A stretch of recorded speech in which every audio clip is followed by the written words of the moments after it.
Hi loves, welcome back to my channel. Thank you so much I keep saying thank you because I'm really grateful that everybody, like most people, are watching my videos, and the fact that you click on this particular video to watch this video, like I'm really grateful. And I'm sure that before the end of this video you'll be able to grab what you want for yourself or for your family member or for just anybody that is related to you that you want to give this information to, because I'm going to go in depth on you making sure that you can get admitted into any of the Canadian schools. Very easy, like very easy. The only thing it will cost you is just the finance, which I'll be talking about later on in this video. So please relax, grab your tea, coffee, drink, anything. Just grab it with your snacks. Yeah, just give me a few minutes of your time and you're definitely going to enjoy this video. So I've been getting a lot of questions on tell me how to get admission, tell me what was the process, how did you get admitted into your college, how did you go to Canada, am I supposed to apply for school before visa or should I apply for visa before school? No problem, I am going to answer all your questions in this video. Anything concerning school, admission, courses, payment, application fee, I'm going to discuss everything in this video. I'm also going to say if you submit your application and you don't get a response within a few weeks or within a month, what you should do and what you should not do. So without further ado, we're going to jump right into today's video.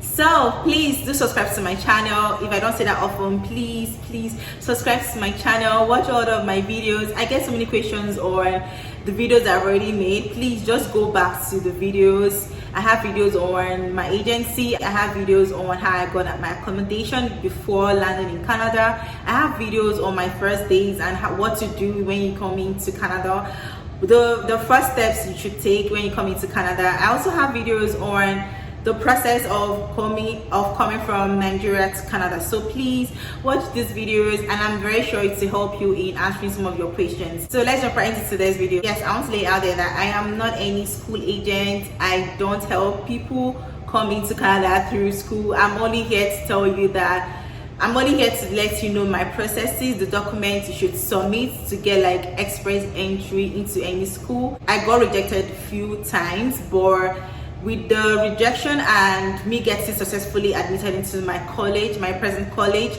it means that I already know like one or two things that you should put in place so you don't get rejected. But if you get rejected, that's not the end of the road. Please keep applying, if you really want to come here. Like I know you want to come here, so just keep applying to the schools, and I'm sure if you put all these things, all the steps into consideration, there is no way they will reject you. There is no way they reject. Like why would they reject you? Why? Tell me why. Tell me. Why would they reject you? Nothing, right? Nothing. So that's that for that. I'm not any school agent. I don't partner with any school. Yes, so the second thing I want to say is when you submit your application, it takes between 3 weeks to roughly 2 months or 3 months. For masters, it's 2 months or 3 months. Okay, so you actually need to start your application on time. When I say application on time, it means that if you browse online and you found your school and you found your course rather, and you know that your course is starting September 2023, right? It means that you should start 9 months to 12 months before your program starts. Okay, so that will give you like an ample time in sending your application and also for you to send in your visa. So the first step is you getting your admission, and then you can now go along to apply for your visa. Okay, so getting your admission and then apply for visa, because when you apply for visa, what are you applying for? Are you applying to become a student or are you applying to become a PR? So which visa are you applying for? If it's student visa, you definitely have to get admitted into any of the colleges or universities in Canada. I know I keep saying Canada, but this also applies to other countries. So yeah, you should consider that and also make your due diligence in researching. Like you guys, I know I say like most points, but you should research on your own. Like you should research on your own, because I might not know all the things that you want me to say, but with this point you should actually build on your research and know more about the school and the courses that you want to apply. Now that's the 2 points already out. So the third point I want to say is know your province. Like, you guys, this knowing your province is like a very, very serious issue. Like the same way you want to know the school that you want to go to or the course that you want to apply for, is the same thing. You should know your province, because imagine you going to somewhere like Toronto. Okay, so my friend said it's Toronto, but we're going to use the Canadian accents. So imagine you going to Toronto, applying for school in Toronto, and literally your budget is somewhere around Saskatchewan.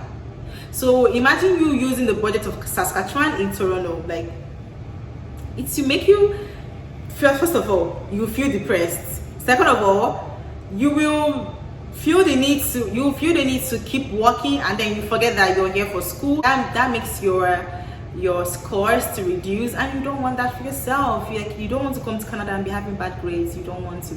So please know your province. There are different provinces. I'm actually in Ontario, so knowing your province also helps you to know like the minimum wage, the cost of living in that province, if it's too high for you, if it's normal for you. All these things are relative to individuals. So you might go to Toronto and it's actually like very cheap for you, and you might go to Toronto and it's like times 10 of what your budget is. So please do your research on these different provinces. Do your research on, even if you get like your province, still do your research on the city that you're going to, because you knowing these provinces to help you in applying for your course. The second reason why you should know your province is it helps you to know the particular portal that you should apply for as an international student. So for example, I'm in Ontario, so I had to apply to the Ontario College Application Services, which is the OCAS. So you have to go to the province portal for international students. So if you're going for, so I'm going to be using Ontario and Saskatchewan as a case study, as an example in this video. So for instance, if you're going for Saskatchewan, obviously it's a different province and they have like a different portal for international students. So please do your research for the province you're going to and the portal for international students. Okay, yeah, that's for same thing applies to Ontario universities, OUAC.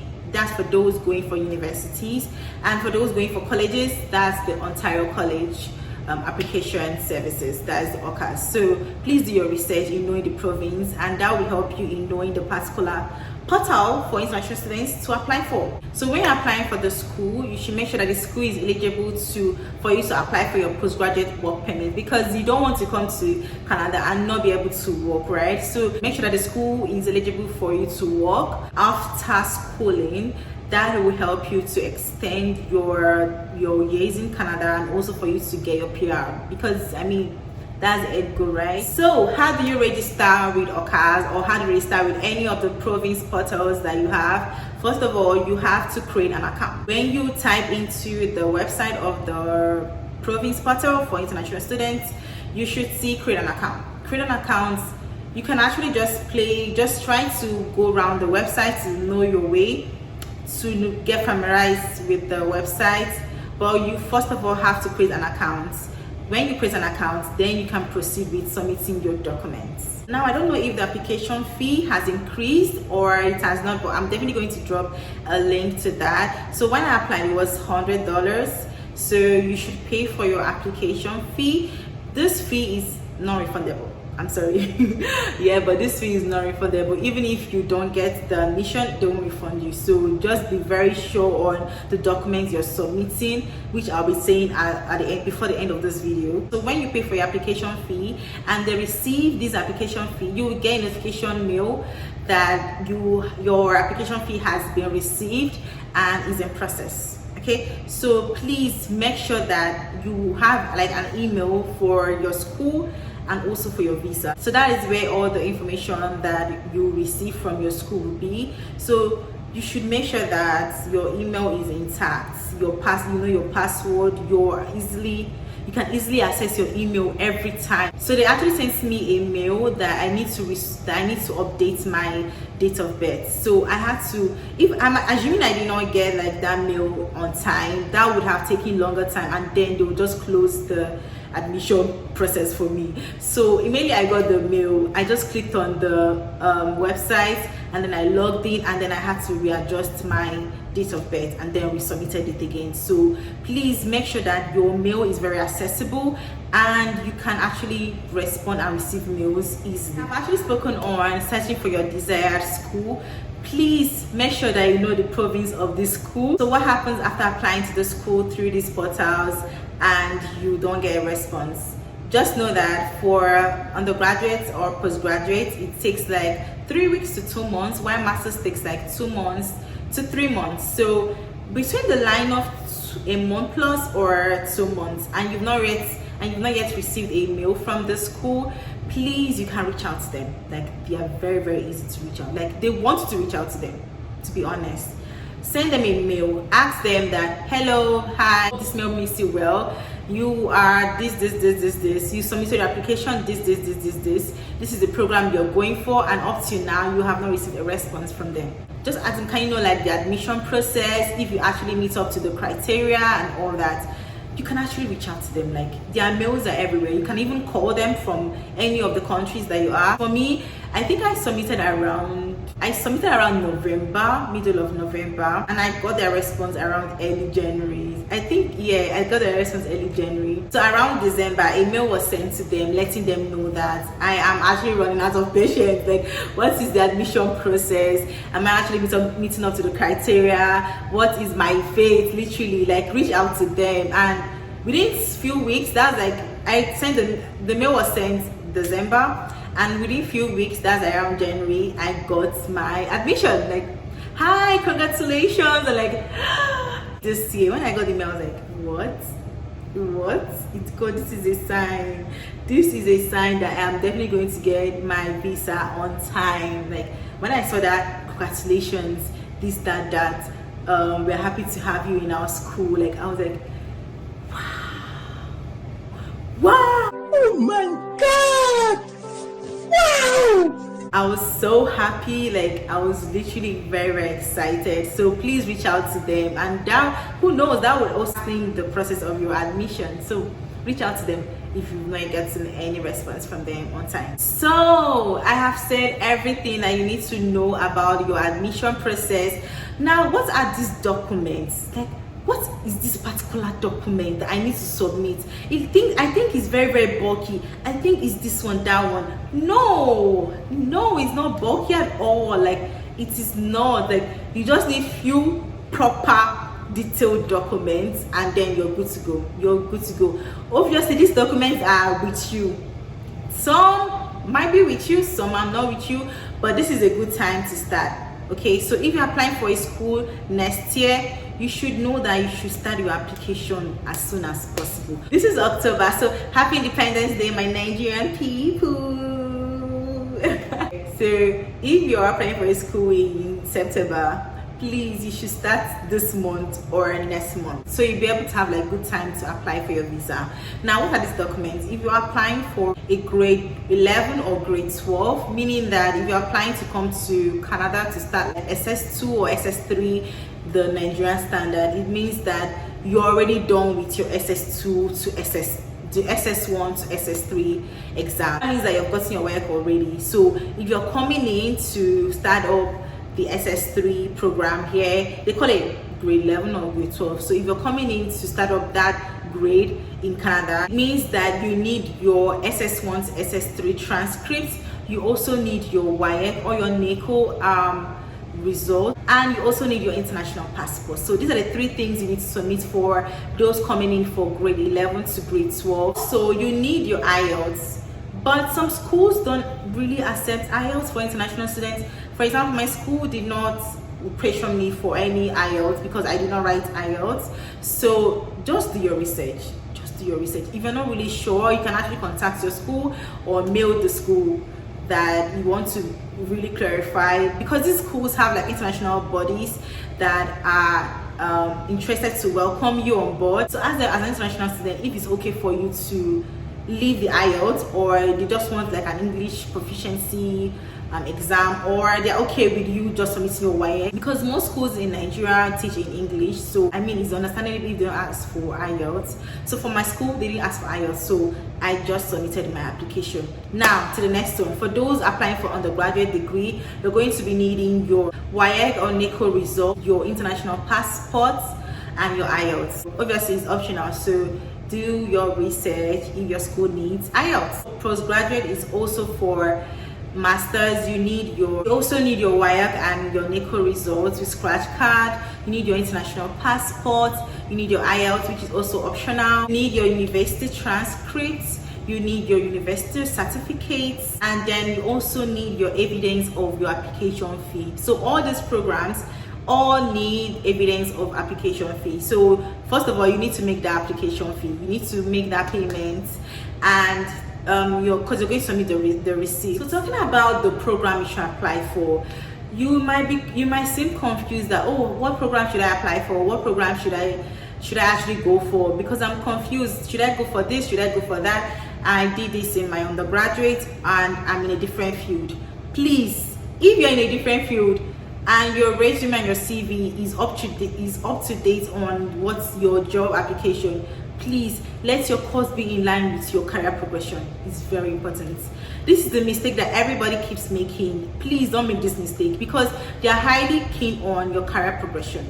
Okay, so for instance, if you did the microbiology in your undergraduate degree and you found yourself in a HR department, please just do your research and find yourself back to management, because your degree has to go back to management or anything related to that. Your career progression determines if they're going to give you your visa. Yeah, so please, you should make sure that what you're doing is in line with the course you're applying for, and with that, the visa processing will not be difficult at all. It will not be difficult at all. Visa officers, they want to know that, okay, this is what you've been doing all this while. Or even if you're coming out from school, okay, that would be easy for you to move in directly to any degree of your choice. If you're in the science option in your secondary school, it means that you should be in the science option in your undergraduate degree, right? So if you're in the science part, but you came out and you found yourself in the art side, please continue in that art side. If you're working in any management or if you're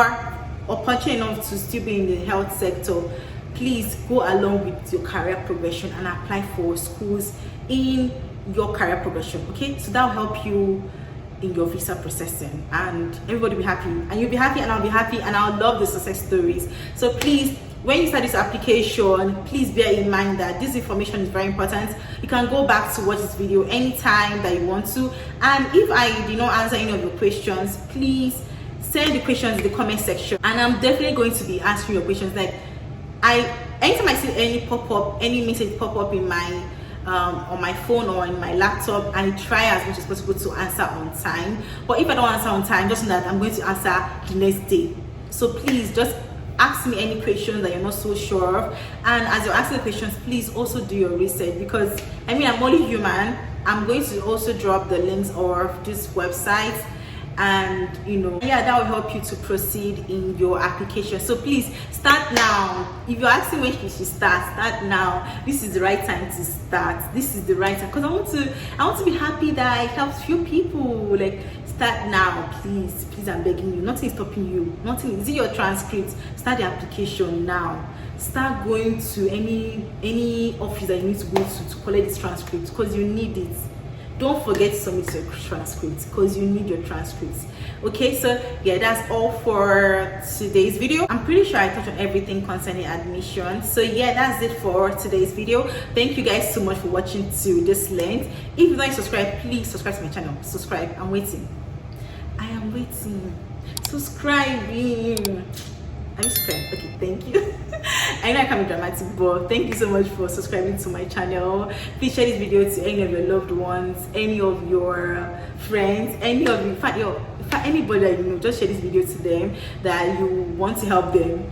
in their admission process. So the next video will be me talking about the visa processing, the almighty visa processing. So please stay tuned for that video. I would love to see the congratulations, the admission coming in, rolling in very soon. So thank you guys so much. Thank you so much for your time and for subscribing and for watching this video and for sharing this. See you guys next time.